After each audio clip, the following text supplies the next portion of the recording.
Okay, so now we're going to talk about, this is a little more advanced, more of an intermediate kind of lesson now. Now we're going to talk about the different strike zones on a forehand. I know a lot of people take a lot of lessons and they work all the time on waist tight balls and they just hit ball after ball after ball for waist tight. And they go play a match and everything's over the head or everything's low, they're playing someone that chips the ball a lot and it's never there. So you need 3 basic forehands.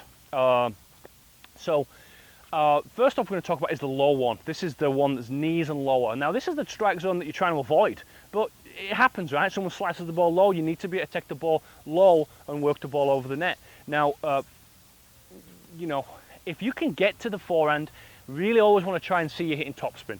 The cameraman likes to slice his forehand a lot, and you don't want to see it. I mean, it's just really an ugly thing. It's difficult to watch at times. So anyway, we're going to talk about trying to take the balls as a topspin. So the ball's low, so I need to get down low. I've got to bend my knees. When the ball comes, I'm getting low with the ball. I'm not going to take a big loop. I'm not going to go back fully because I'm running out of time. This ball's getting ready to bounce a second time. So I'm going to take my racket down where the ball is when my string's closed. There's some coaches in town that talk about patting the dog, which is, you know, it works for this shot. The ball comes and I'm going to pat the dog. So I get low, I take the strings back, down. I'm going to have a super soft wrist now. I'm going to really get floppy with my wrist. This is a shot where I'm actually going to let my wrist break. Most shots in tennis, especially when you're starting out, you're not going to break the wrist a whole lot. But this shot you are. So I get low, nice and loose, and I'm going to make like a rainbow with my racket or a windshield wiper. Now this is a sticky wicket again because you get people doing this and the ball never goes over the net. I still want to swing up the ball, but I'm holding my racket so loose that the racket's going to actually finish like this. So I'm going to hit a few. So I'm going to get down, I'm going to go super loose, and I'm going to whip up over that ball. See how that racket finished that way? I finish with a nice high elbow. My elbow doesn't want to finish like this because then I'll go ahead and smother it.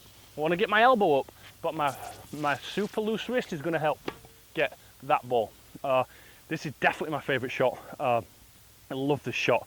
For a tall guy, most people think working the ball low is going to work, but that's not always the case. And that's a good. Again, this is kind of go off on a tangent, but you know, when you start playing someone, you think, okay, I'm going to attack the backhand. I'm going to attack the backhand, and then you find out later that the backhand's the favourite shot. So just because it makes sense going in, doesn't always mean in real life it's what you should be doing. You know, hitting the ball low to me is not in your best interest. Okay. Now we're going to talk about the high one, the shoulder high one. Pretty simple shot. People make it a whole lot tougher than it is. What I'm going to do is my normal shot I take with a little swoosh and let the racket drop, make contact at waist height and swing through. I'm just going to imagine there's a shelf about waist height that runs this way like this.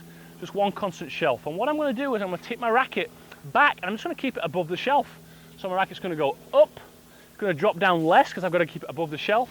I'm going to make contact at shoulder height and I'm going to go ahead and brush the ball just from shoulder height. A lot of people want to try and hit down on this ball or come underneath it. You're just taking the normal shot and you're just jacking it up 2 feet.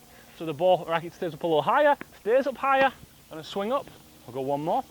The racket stays up a little higher, and swing up. So those are the basics of those 3 different balls. So you've got the low one in which you whip. You've got the waist height one, which we've all seen and done many times. And then we have the high one, where we're taking the racket and keeping it up higher, making contact and swinging up. If I've missed something, please let me know. But I think that'll pretty much get you going. My name's been Adam Wood. This has been A Touch of Tennis. I'll see you next time.